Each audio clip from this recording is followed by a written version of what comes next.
ఈ మధ్య కాలంలో మన చిత్రసీమ రంగంలో ఎన్నో విషాదకరమైన వార్తలు వింటూ వచ్చాము. ఇండస్ట్రీలోకి నటులుగా అడుగుపెట్టి తమదైన నటనతో అలరించిన ప్రముఖ సీనియర్ మోస్ట్ నటులు లేరు అన్న వార్త నిజంగా ప్రతి ఒక్కరిని పూర్తి షాక్ కి గురి చేస్తూ వచ్చింది.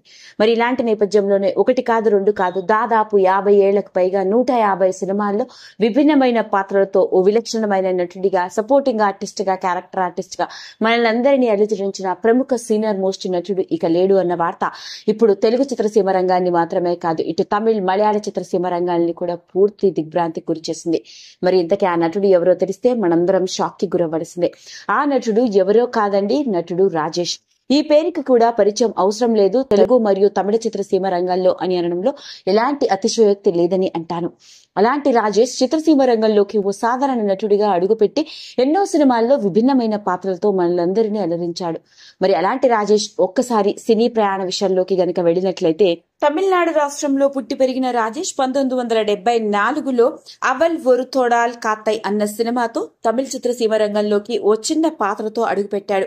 అలాంటి అతడు చిన్న పాత్రతో తన కెరియర్ ని ప్రారంభించినప్పటికీ ఇక హీరోగా కూడా నటించే అవకాశాన్ని దక్కించుకున్నాడు. అలా 1979లో కన్ని పరువుత్తై అన్న సినిమాతో తమిళ చిత్రసీమ రంగానికి హీరోగా అడుగుపెట్టి ఆ సినిమాలో వచ్చిన గుర్తింపు ద్వారా ఆ తరువాత ఎన్నో సినిమాల్లో ముఖ్యంగా తమిళ్లో హీరోగా నటించడం జరిగింది.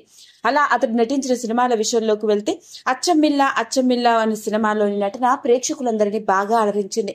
ఇక భారతదేశ చలనచిత్ర సీమ రంగంలోనే గర్వింపదగ్గ దర్శకుడు అయిన బాలచందర్ గారి దర్శకత్వం వహించిన ఎన్నో సినిమాల్లో, ముఖ్యంగా విలక్షణ నటుడు అయిన కమల్ హాసన్ గారితో కలిసి ఎన్నో సినిమాల్లో విభిన్నమైన పాత్రల్లో నటించి అలరించడం జరిగింది. అలా సపోర్టింగ్ ఆర్టిస్ట్ గా, లీడ్ యాక్టర్ గా మరియు క్యారెక్టర్ ఆర్టిస్ట్ గా ఎన్నో సినిమాల్లో నటించాడు రాజేష్. అలా 150కి పైగా సినిమాల్లో నటించిన రాజేష్ సినిమాల విషయంలోకి గనక వెళ్ళినట్లయితే ముఖ్యంగా చెప్పుకోవాల్సిన సినిమాల్లో అందా, 7 నత్కల్, సత్య, మహానది, విరుమాండి, రమణ, ఆటోగ్రాఫ్, దేనా, శివకాశి, ధర్మదురై, మాస్టర్ వంటి సినిమాల్లోని నటన ప్రేక్షకులందరినీ బాగా అలరించింది. ముఖ్యంగా సపోర్టింగ్ ఆర్టిస్ట్ గా విభిన్నమైన పాత్రలతో నటించాడు. అలాంటి రాజేష్ కేవలం తమిళ్లో మాత్రమే కాదండి, మన తెలుగులో కూడా నటుడిగా ఎన్నో సినిమాల్లో నటించి మన తెలుగు ప్రేక్షకులకి సుపరిచితుడిగా మిగిలాడు. ఇక రాజేష్ నటించిన తెలుగు సినిమాల విషయంలోకి గనక వెళ్ళినట్లయితే 1980లో బంగారు చిలక, చాదస్తపు మొగుడు, మా ఇంటి మహారాజు వంటి సినిమాల్లో సపోర్టింగ్ ఆర్టిస్ట్ గా కనిపించాడు. అలా తెలుగులోను, తమిళ్లోను, మలయాళంలోను ఎన్నో సినిమాల్లో నటించిన రాజేష్ కేవలం వెండితెర మీద నటుడిగా మాత్రమే కాకుండా బుల్లితెర రంగంలోకి కూడా అడుగుపెట్టి డైలీ టీవీ సీరియల్ ఆర్టిస్ట్ గా రాణించాడు. అలా ఇటు బుల్లితెర ఇండస్ట్రీతోనూ అటు సినిమా రంగంతోనూ విడదీయరాని అనుబంధాన్ని ఏర్పరచుకున్న ప్రముఖ సీనియర్ మోస్ట్ నటుడు.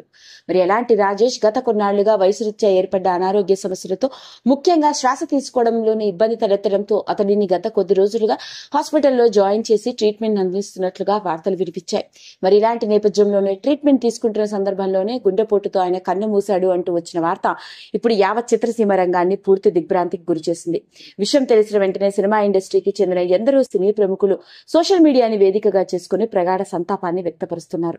అదండి అసలు సంగతి. అలా తెలుగు చలనచిత్ర సీమ రంగంలో నటుడిగా మనందరికీ సుపరిచితుడు అయిన రాజేష్ ఇక లేడు.